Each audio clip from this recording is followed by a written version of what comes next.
Okay, good morning, everybody. Thank you for coming. And I want to thank Senator Merkley. He's been such a leader on the issue of debt and what's happening there. And we'll hear about that in a minute. But now, a few moments ago, House Republicans plowed ahead on a morally and financially bankrupt plan to gut Medicaid while cutting taxes for billionaires. Republicans did just what their boss told them to do. They closed their eyes and voted for a bill knowing damn well it will explode the deficit by $52 trillion and kick millions off health care. They voted it knowing damn well that American families lose and billionaires win. They voted for it knowing damn well it would gut critical investments for the American people. They voted for it knowing damn well it would mortgage our nation's future to deliver massive giveaways to the wealthiest Americans in the country.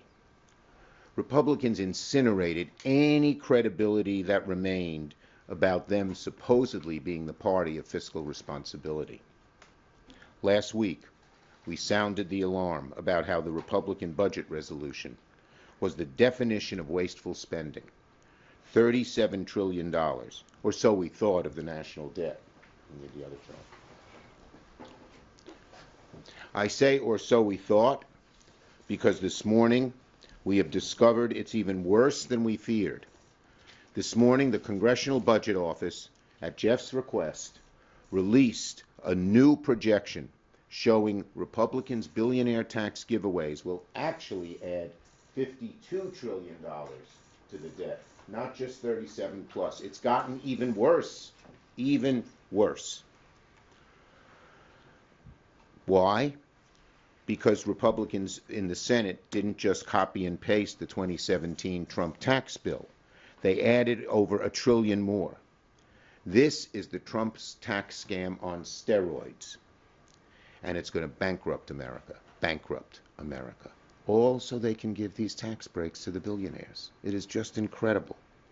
To repeat, today Republicans are plowing forward on their deeply unpopular agenda, while Elon Musk and Doge dismantle Social Security. Congressional Republicans are slashing Medicaid, all the while cutting taxes for billionaires, adding $52 trillion to the debt.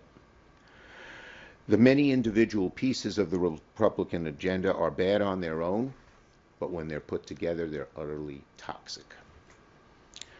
The struggles Republicans have faced so far are only a glimmer of what's to come. If they had it hard on the budget resolution, imagine how hard it's going to be on reconciliation, with all their contradictory promises clashing with each other. It's no wonder they're a shambles. It's no wonder that Senate Republicans are fighting with each other, that House Republicans are fighting with each other, and House and Senate Republicans are fighting with each other. Because their agenda is so unpopular. Different segments of the party each want to run away from different parts of this agenda. But none of it is popular. It's amazing. They're doing what a small group of billionaires want, against the American people's interest, against what America needs. So today and going forward, the only question that matters is this.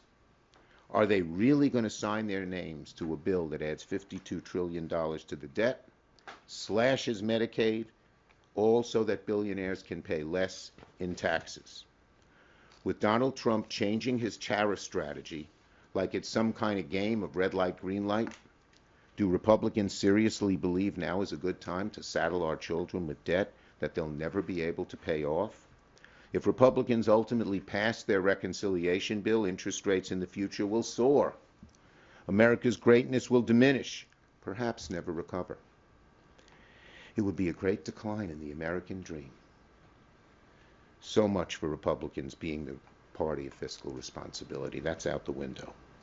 And the worst part is that the Republicans can't even be honest with the American people about how expensive their bill is.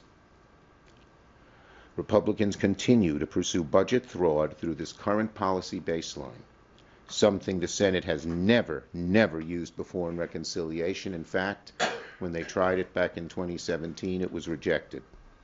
They avoided the question last week. But make no mistake about it, they're now full speed ahead on breaking the rules of the Senate and breaking their word to get it done. Why are Republicans doing it? Simple.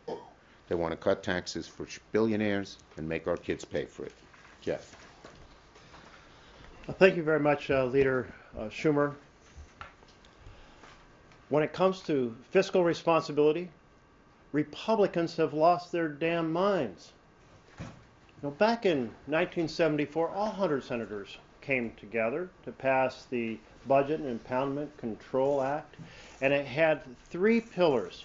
The first is, within a 10-year period, it had to reduce the deficit. The second pillar was that in every year after the first 10 years, it had to be deficit neutral or reduce the deficit.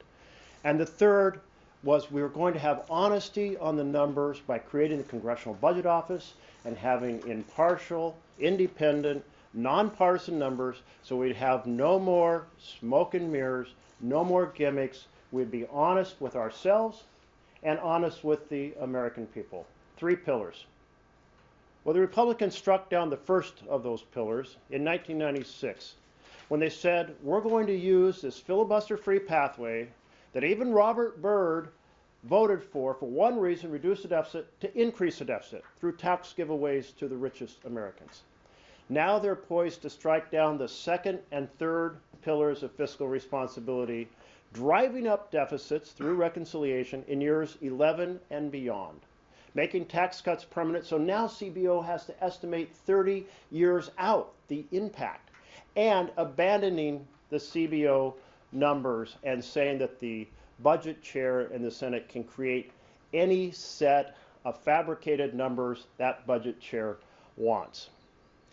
This is insane.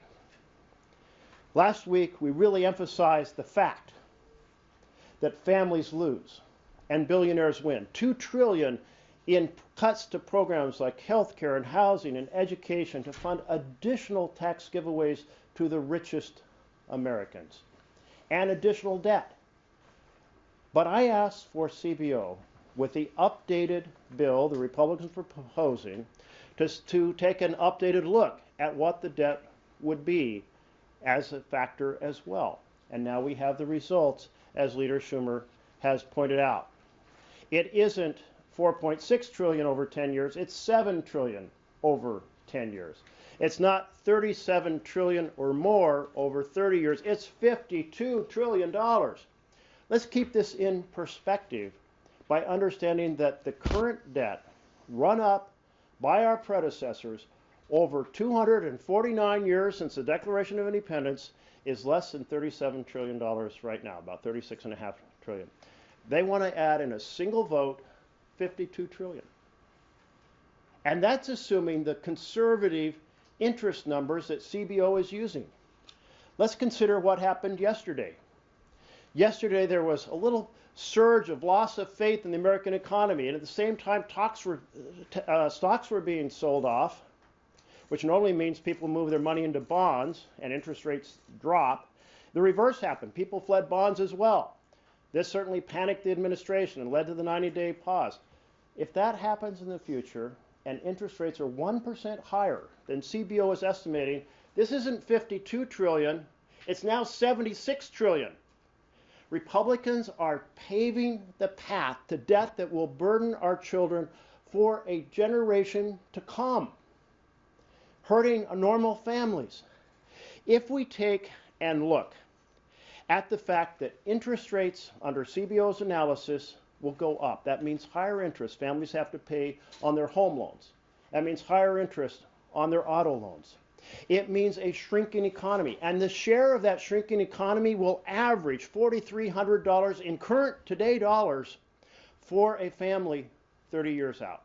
So impoverishing families in the future, cutting the programs families depend upon to thrive, inflicting massive debt on the next generation. No matter how you look at it, the Republicans have lost their mind on fiscal responsibility and on the understanding that we need to strengthen not diminish the foundations for families to thrive. Questions on this subject? Yes. So are you guys advocating to let the tax rates expire? And then secondarily, at what point does the parliamentarian question happen? I mean, because you're talking about how this didn't happen this time. At what point do you plan on posing that question? Look, to the Parliament? bottom line overall, in answer broadly to your question, is if you think they had trouble now on the budget resolution, they're going to have much more trouble on reconciliation. And one of the places they're going to have much more trouble is on the baseline, the current policy baseline, because the parliamentarian has far more say there, because that will have to be part of their budget than it would be here, because they didn't put it in their budget. Yes.